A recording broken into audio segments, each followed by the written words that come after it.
Meu irmão, minha irmã, você deve ter visto essa matéria aqui da Gazeta do Povo, ou você viu matérias aí, ou editoriais meus, informando que o governo Lula vai partir para cima de todo aquele que supostamente está divulgando fake news. O governo usa combate à fake news para calar críticos sobre a sua atuação no Rio Grande do Sul. Eu não vou nem perder tempo lendo essa matéria aqui, porque vocês já sabem o que está acontecendo. Colocou a Polícia Federal na cola do Eduardo Bolsonaro, Pablo Marçal, Leandro Ruschel, Pilhado e muitos outros influenciadores aí. Por quê? Porque divulgaram que estavam sendo parados caminhões com donativos.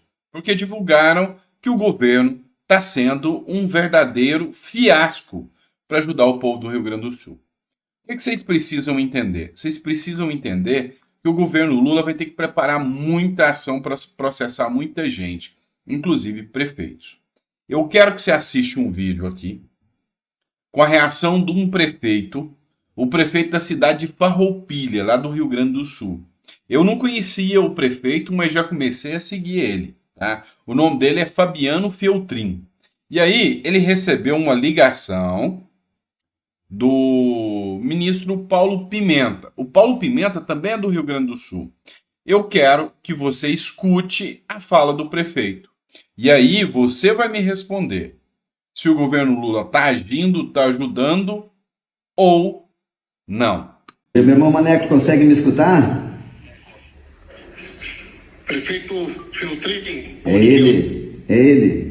Deputado ministro Paulo Pimenta que está falando, tudo bem? Tudo bem, já reconheci pela voz. Prefeito. Está me ouvindo, prefeito? É o Pimenta que está falando. Tô ouvindo. Prefeito, o presidente Lula tomou conhecimento falando do seu vídeo, pediu para você entrar em contato com o senhor. Ó, para quem não ouviu, porque ficou um pouco baixo, o ministro Pimenta falou o seguinte: prefeito, eu estou entrando em contato, porque o Lula pediu para mim entrar em contato com o senhor. Pois não? O senhor tá me ligando para me xingar ou tá ligando para ajudar? Não, prefeito. Não, eu também tem alguma coisa pendente que nós queremos agilizar para liberar o senhor. Ele perguntou: você está me ligando para me ajudar ou para me xingar? Ele falou: não, tem algumas coisas pendentes que queremos agilizar com o senhor, respondeu o Paulo Pimenta. Pendente? As coisas estão pendentes em todos os municípios. Nós precisamos de dinheiro, ministro. Pendente? Temos que ter dinheiro da Defesa Civil para nossa defesa aqui nos municípios. O intuito da sua ligação é para quê? Prefeito, ainda tem alguma coisa que o senhor tenha solicitado e ainda não tenha sido aprovado? Tem alguma coisa que o senhor tenha solicitado que ainda não foi aprovado? Eu acho que o senhor, como gaúcho, deveria estar ligando para me dar um acolhimento, de dizer que vão disponibilizar recursos para os municípios. É isso que o senhor devia estar fazendo. Eu quero acelerar a aprovação do que dependente do senhor, prefeito. Tá bom? Então vamos lá. A minha sugestão para vocês é mandarem recursos da Defesa Civil para os municípios e depois nós fazemos as prestações de contas. Da maneira como tá, vai vir 300 mil para Farroupilha. Só numa contenção que eu tenho que fazer aqui é mais de 10 milhões. Prefeito, já tem. 300 mil, o senhor acha que eu vou fazer aqui? O que aqui? Não entendi, prefeito. 300 mil, o senhor acha que eu vou fazer aqui com 300 mil que está disponibilizado para Farroupilha? Então vamos lá. Só para vocês terem noção, foram 300 mil reais disponibilizados para a Farroupilha para ela fazer o suporte em relação aos recursos aí da tragédia, né, da enchente. E o prefeito, você vê que está bem revoltado até com o governo Lula. Valores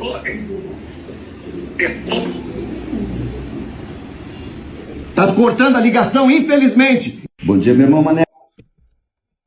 Você viu que é uma situação um tanto quanto tensa. Você viu que o prefeito não está nem um pouco satisfeito. E aí o governo fala que todo mundo que está divulgando vídeos está espalhando fake news. Então o prefeito aqui gravou gravou a ligação do ministro para o prefeito e divulgou. E aí, a pergunta que eu faço para vocês é: o prefeito está satisfeito com a atuação do governo Lula ou não está satisfeito com a atuação do governo Lula? É nítido. É nítido. A ligação até não continuou, né? Outra questão: ontem, o comandante-geral das forças militares, né? Ele deu uma entrevista e ele falou que as críticas ao exército está desmotivando o exército a trabalhar. E que as pessoas não podem ficar fazendo vídeos de crítica ao exército, porque isso atrapalha, desmotiva o exército a trabalhar. Mas olha, eu vou colocar uma cena para vocês agora. Nessa cena, vocês vão ver que o povo está socorrendo as pessoas que são ilhadas com caixa d'água. Não tem barco, alguém pegou uma caixa d'água, está usando a caixa d'água de barco para socorrer as pessoas. Enquanto o exército passa, eles pedem ajuda e o exército dá simplesmente uma banana para as pessoas que estão pedindo socorro.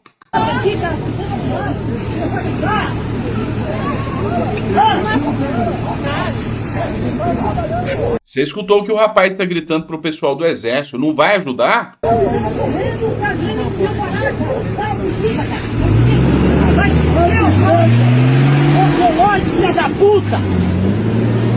Você viu as palavras de carinho aí? Vai Tifu, seu filho dá. Você viu aí. Por quê? Porque a revolta é muito grande. Olha o tanto de gente da população ajudando e o exército se recusou a ajudar.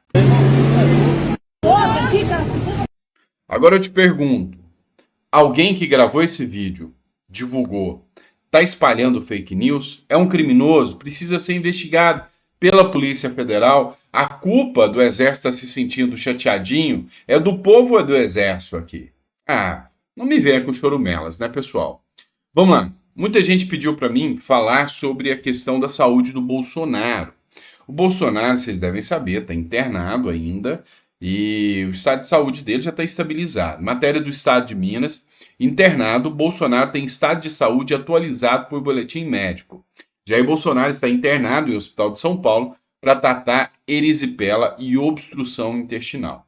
Então ele passou mal primeiro lá em Manaus, ele estava até ao lado lá do capitão Alberto Neto e de outros deputados parlamentares, se sentiu mal, tá? Sentiu dores nas pernas e uma obstrução intestinal muito grave. Então ele acabou nessa condição, sendo conduzido de Manaus até São Paulo, e lá ele está internado ainda. Mas a situação do Bolsonaro está estável agora, para quem perguntou. O Poder 360 publicou aqui a foto da perna do Bolsonaro. Ó, veja a foto da perna de Bolsonaro, que está internado por erisipela. O diagnóstico foi em 2021 e o ex-presidente precisou ser hospitalizado. Não tem previsão de alta. Esse é o estado da perna do Bolsonaro. Você vê que assim está bem avermelhada, está inchado o pé dele. A erisipela, pessoal, é uma doença não tão tranquila, tá? É uma doença que, se não cuidada, se não tiver os devidos cuidados, ela acaba se alastrando e pode causar até amputação de membros, sem contar que isso aí pode ir se alastrando e espalhando pelo corpo. Então, o Bolsonaro, é hora dele ficar em repouso, dele ficar realmente internado ali e cuidar. O que acontece é que algumas redes petistas estão falando que o Bolsonaro está simulando a doença em pleno período de campanha eleitoral, que é importantíssima para o Bolsonaro.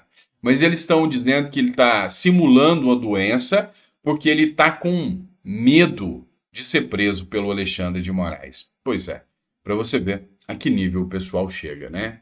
Vamos lá, vamos falar de STF e Bolsonaro. Olha essa situação aqui. Influx with trust, né? Será? Lembra da fala do Sérgio Moro? Pois é. Agora, naquela ação em que o Bolsonaro foi condenado à ineligibilidade por ter feito uma reunião com embaixadores, teve o sorteio do Fux, ministro Luiz Fux, como relator do recurso de Bolsonaro. Só para você entender, o Zanin, ele falou o seguinte: olha, caiu para o Zanin. E o Zanin falou: olha, eu, Zanin, fui advogado do Lula, eu movi uma ação contra o Bolsonaro com o mesmo teor dessa ação que chegou até mim. Então, eu não vou julgar porque eu sou impedido. Acho que não condiz com a situação eu julgar isso aqui. Embora os outros ministros do STF queriam que ele julgasse, não existe impedimento. Para eles, deve ser até uma afronta um juiz se julgar impedido, né? Então, o ministro Zanin falou: não vou julgar esse caso. Foi para a mão do Cássio Nunes, que também se julgou impedido. E foi para a mão do Alexandre de Moraes, que o Alexandre de Moraes foi quem deu decisão ainda no TSE. E como que ele pode ser o relator da decisão que ele mesmo deu no TSE? Então foi orientado que o Alexandre de Moraes, ministro do Supremo, também recusasse esse processo. Foi o que aconteceu. E aí, após todas as apurações, o Fux foi considerado o ministro relator. Você sabe qual é a chance do Fux reverter essa decisão de inelegibilidade do Bolsonaro?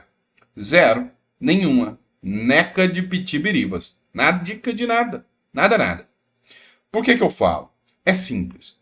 Aqui as questões são políticas. Reconhecer hoje que, sabe, foi um erro da Suprema Corte tornar o Bolsonaro inelegível aqui, da Corte Eleitoral, tornar o Bolsonaro inelegível, ia pegar muito mal para o STF. Então eu duvido muito que eles vão fazer qualquer coisa nesse sentido. Eu duvido muito que o relator vai votar pela elegibilidade do Bolsonaro. E o pior, se votar, vai ser derrubado, tá? Vai ser derrubado. Outro ponto que a gente precisa considerar aqui é que tem uma ala política de apoiadores do ex-presidente Bolsonaro que pensam o seguinte: segundo eles, pode ser sim que o ministro Fux ou alguém do STF resolva reverter a inelegibilidade do Bolsonaro, porque o Lula aposta que para concorrer em 2026 a melhor hipótese é contra o Bolsonaro. O Lula aposta que o povo odeia o Bolsonaro muito mais do que odeia ele. Isso é coisinha da cabeça do Lula, tá? Porque assim, não é o que as ruas mostram, não é o que as redes sociais mostram, e na verdade, não é nem o que o povo anda mostrando, tá? E aí, o judiciário tem muitas coisas, resolveu focar no Bolsonaro para essa semana, porque também vai ter o julgamento do Bolsonaro contra o Janones, também na Suprema Corte.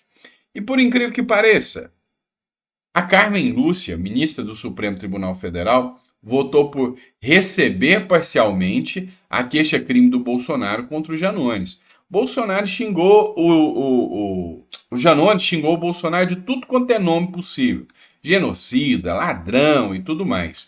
Só que a Carmen Lúcia votou por receber a queixa-crime do Bolsonaro contra o Janones, falando que realmente o Janones extrapolou. A ministra Carmen Lúcia, do Supremo Tribunal Federal, votou nessa sexta-feira para receber parcialmente a queixa-crime do ex-presidente Bolsonaro contra o deputado federal André Janones. O voto da magistrada foi para instaurar o processo penal contra Janones pelos crimes de injúria praticados contra Bolsonaro.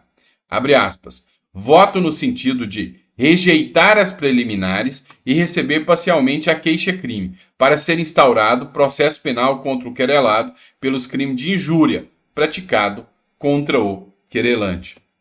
Sandro, você sabe que não pode discordar de nada do que o STF decide, senão dá ruim, não sabe? Sei. Você vai discordar? Vou. Por quê? Porque é absurdo. O Janones chamou o Bolsonaro de ladrão de joias. E aí o que eu aprendi no curso de Direito é que eu tenho calúnia, injúria e difamação. Na injúria é quando eu ofendo a honra da pessoa. Só a honra. Na calúnia é quando eu imputo crime a alguém que não aconteceu. Então, se eu falei que o Bolsonaro é um ladrão de joias e não tem sentença penal transitada em julgado nesse caso, o crime aqui é calúnia. é calúnia. Então, eu discordo veementemente, mas é como eu disse para vocês. Eles iam condenar um ou outro com uma coisinha assim bem levezinha, sabe? Para poder falar, olha, a esquerda também é condenada, a gente também pega o pessoal da esquerda, olha lá o Janones. Janones nem é da turma, vamos ser sinceros que o Janones foi descartado pela esquerda, foi utilizado como massa de manobra, deve estar com ódio da esquerda muito grande, sentiu na pele o que é aliar com a esquerda, deve estar com raiva da esquerda gigantesca, daqui a pouquinho está voltando aí, falando para vocês que é conservador, apoiador do Bolsonaro, tentando pedir voto dos apoiadores do Bolsonaro, né? Não tenho dúvidas disso. Então, assim, o Janones, eu acho que ele cavou a cova política dele ao apoiar o PT. Foi abandonado pelo PT, deu muito apoio, o Lula ganhou graças ao Janones, foi ignorado, não ganhou nenhum ministério, não ganhou nada, foi ignorado, foi traído pelo Lula, agora está sendo traído mais uma vez porque estão jogando ele na forca, vão deixar ele se queimar, e aí no final das contas, meu amigo, é isso aí. É a política, né, do PT, bem como todo mundo sabe como que funciona. Os apoiadores do Bolsonaro, os patriotas tentaram tanto avisar o pessoal e muita gente, infelizmente, não percebeu o que estava acontecendo, né? Infelizmente, tá bom? É isso, pessoal. Grande abraço, tá? Fiquem com Deus. No próximo editorial, eu quero falar com vocês sobre a derrubada dos vetos, tá? Então, teve derrubada dos vetos. Os parlamentares deram uma rasteira parcial no Lula. A única preocupação agora é levantar mais dinheiro para deputado. Só isso, tá? Não estão preocupados em mandar o fundão eleitoral para o Rio Grande do Sul. Não estão preocupados em destinar as emendas parlamentares para o Rio Grande do Sul. Estão interessados em pegar emendas para eles. Nós vamos falar sobre esse assunto no próximo bloco aí, no próximo editorial. Fechou? Abraço, fica com Deus. Vejo vocês no próximo editorial.